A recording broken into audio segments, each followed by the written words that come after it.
Bong Revilla sumuko kay Remulla. 30 taon sa politika, hindi mabilang na kontrobersya. Udots na ayaw kumawala. Nandito na si Bong Revilla!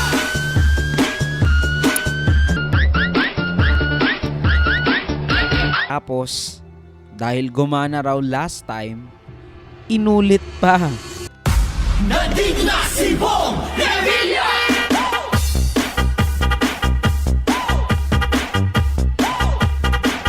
Pero ngayon, anong nangyari? Magandang gabi po mga kababayan. Nakatanggap po kami ng impormasyon na lumabas na yung aking warrant of arrest. Nakakalungkot po, parang wala yatang due process.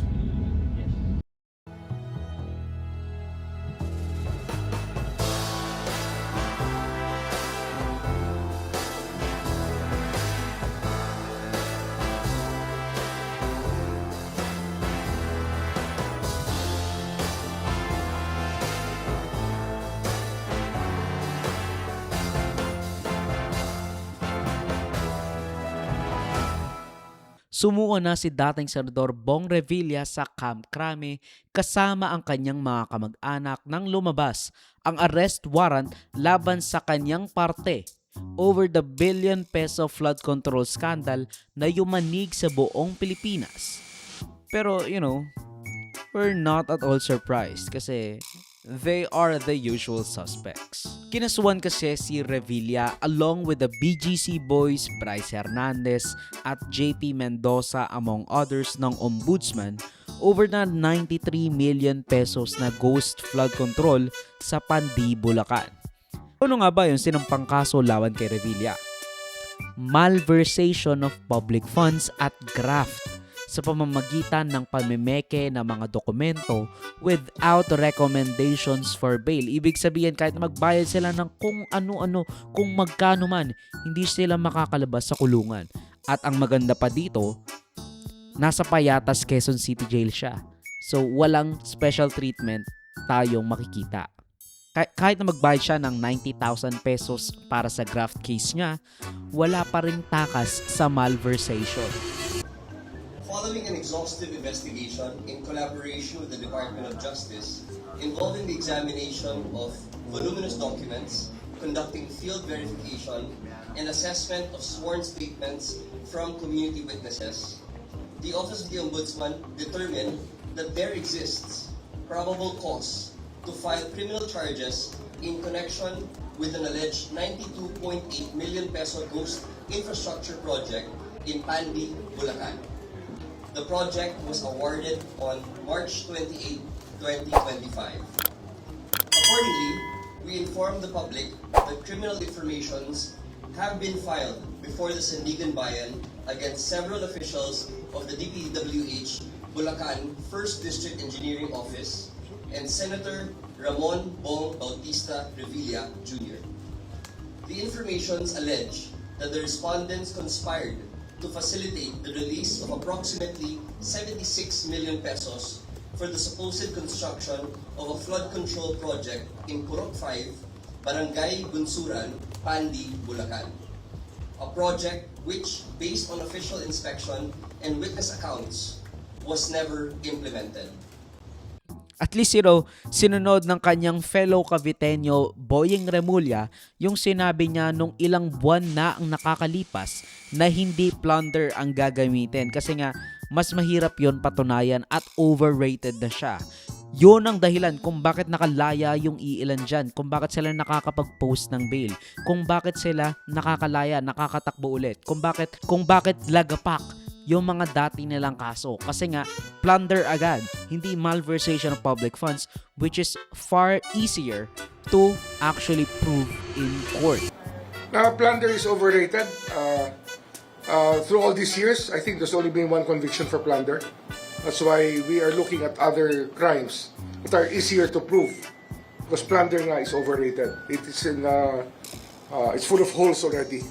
All the jurisprudence about plunder has just explained that it's very hard to pass the test.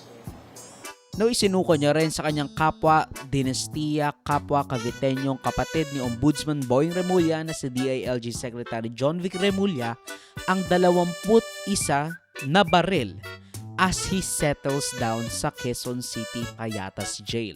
Wala raw special treatment as a person deprived of liberty itong si Revilla. Ito na ba yung sinasabi nilang pag-uumpisa ng paghuli sa mga big fish kuno? O baka mamaya mahinang kaso sa kaibigan mo para kunyari, ginagawa mo pa rin yung trabaho mo kahit na gusto mo rin namang makalaya itong kabaro mo at kaparehas mo na dinastiya sa Cavite. With the latest turn of events, in particular itong nangyari kay dating Senador Bong Revilla, simula na ba ito ng pagpapanigot doon sa mga big fish na nasasangkot sa flood control project? Hindi po siya simula. Halos nasa gitna na nga po siguro tayo eh. Dahil tandaan po natin bago magpasko, marami na po ang nagkaroon ng warrant of arrest. Marami na na-issue ng warrant of arrest. Isa rito, hindi lang siguro tinutulong ng iba, na big fish ang Diskaya. Sila po ay naaresto. Si Sara Diskaya ay napa-aresto, napakulong bago magpasko. So, hindi po ito yung initial na pagpapanagot sa mga sinasabing big fish. Anong naging reaksyon ng Pangulo? Nalungkot ba siya lalo't alam natin na magkaalyado sila and kasama pa siya sa ticket nung huling senatorial election. Anong naging pakaramdam dito ng Pangulo? Una pa lang po nabanggit ang pangalang Senator Bong Revilla, doon pa lang po nag-react na po ang Pangulo at syempre nagulat po siya dahil kaalyado pa niya po. Pero sabi nga niya po, makailang ulit sabihin niya, kahit nga po kaalyado, kung kailangan imbestigahan, dapat imbestigahan. Now nadali na naman kasi ng alegasyon ng korupsyon itong si Revilla nang idawit siya ni dating Undersecretary Robert Bernardo saying na kapalit ng pag-approve ng mga proyekto at pag-sponsor niya ng mga proyekto na ito, may kickback na personally i-deliver umano ni Bernardo sa bahay ni Revilla sa Cavite. Senator Ramon Bong Revilla. Sometime in the year 2024, Senator Revilla and I met where I gave him a list of projects given to me by Engineer Alcantara. Senator Revilla asked for a commitment, which I suggested. Then he approved at 25% of the total amount of the projects indicated in the list here to attach as Annex C. I relayed the 25% commitment to Engineer Alcantara and told him that Senator Revilla will appreciate additional contributions for his senatorial re-election bid. Engineer Alcantara collected the 25% commitment, or about 125 million, which was turned over to me and then delivered to Senator Revilla in his house in Cavite. Kasama pa nga sa mga inakusahan ni Robert Bernardo ay si dating Senate President Escudero at dating Senador Nancy Binay. Na matatandaan na rin na isang state witness itong si Robert Bernardo, which is weird dahil yung mga kasabay niya tulad ng BGC boys na sila Bryce at JP na nagdawit naman kay Jinggoy at Villanueva. Who are these sinasabi mong may mga involved na mga senador? Okay lang po bang basahin ko, Your Honor, kung ano lang po yung naisulat ko? Pero pinapangako ko naman po sa inyo na ang full details ito maibibigay ko po sa written statement namin ng mga abogado ko. Good morning, Your Honor, Mr. Chair. Ako po si Bryce Erickson Hernandez, dating Assistant District Engineer ng Bulacan 1st District Engineering Office. Ako po ay na-contempt kahapon sa Senate Blue Ribbon Committee. Habang ako po ay nakadetain, nakapag-isip po ako at nagdesisyon na maglabas ng ilang nalalaman ko sa flood control project base po sa aking natatandaan sa ngayon.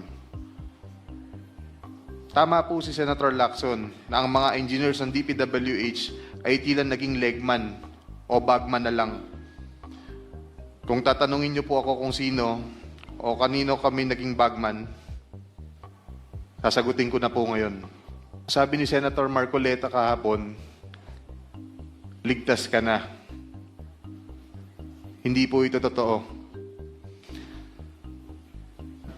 si Senator Jinggoy Ejercito Estrada, Senator Joel Villanueva, Yusek Robert Bernardo, at D. Alcantara. Si Senator Jinggoy po ay nagbaba ng 355 million ngayong 2025 sa mga ilang projects sa Bulacan. Ano pa kaya yung mga Diskaya na unlike Bernardo and the BGC boys, No. I am raising prejudicial question. I am, ang sinasabi ko, Mr. Chito, so, mas credible si Bryce kesa Diskaya. Bakit gano'n? Why are we trying to prejudge this? Hindi, Mr. President, we're still in the process of investigation. If we are in the process of investigation, then we should not judge. Why are you so protective? I am not protecting them. Mabuti sinabi mo yan, Mr. Chair. Pwede ba nating i-record ito? Constitution will be required. Not necessarily, sir. Not necessarily.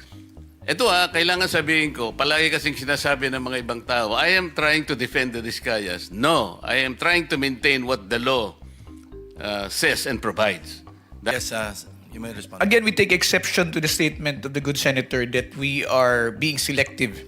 The process of application. Yun ang ginagawa the process mo, of application, making a sir. selective application of the law. Sinasabi natin walang requirement ng restitution. Will you agree? I agree, sir. It is Oh. not explicitly stated in the law. It is not explicitly stated in the law, but It is not explicitly stated in the law, but you're requiring them to restitute. no, sir. Let me just explain, if you will allow me to finish. There is What- no what? explicit provision in the law calling for restitution. However, there is a memorandum of agreement whereby terms and conditions can be stated therein. And if there is agreement as to restitution, Alam mo, yung the same can memorandum be of included. agreement, hindi siya kasamang restitution. Paano yung kay Diskaya? Pinipilit ninyo na mag-restitute. Sabi niya, ewan ko kung pinag-usapan ninyo. What did they tell you, Mr. Diskaya? Your Honor, kung magkano po ang i-restitute po muna namin. Ano sabi nila? Magkano daw? Ako po, hindi ko po masabi kung magkano po. Kasi para sa akin po, parang kami po ang nanakawan. Parang ibig sabihin, parang modern day na pagnanakaw. Ibig sabihin yung nakaw ba? Siya pa ang magbibigay ng pera dun sa ninakawan niya? Parang ganun po. Sabi niya kanina, it's a disagreement between the applicant and the DOJ. Did you agree that you will restitute any money to the DOJ? Wala po pang maibibigay po. At saka...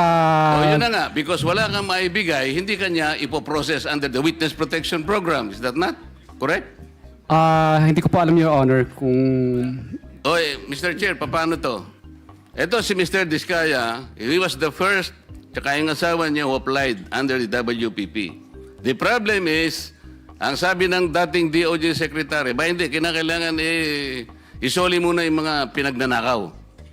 Hindi po pwedeng ganun-ganun lang. Paano ngayon siya mapuprocess if that was dangled?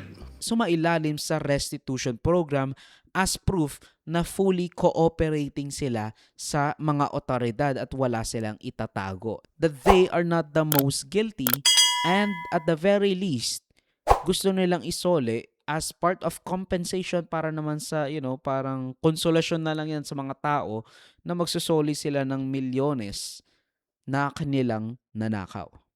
Ang video clip na ito ay galing sa aking series ng News and Worthy Recap.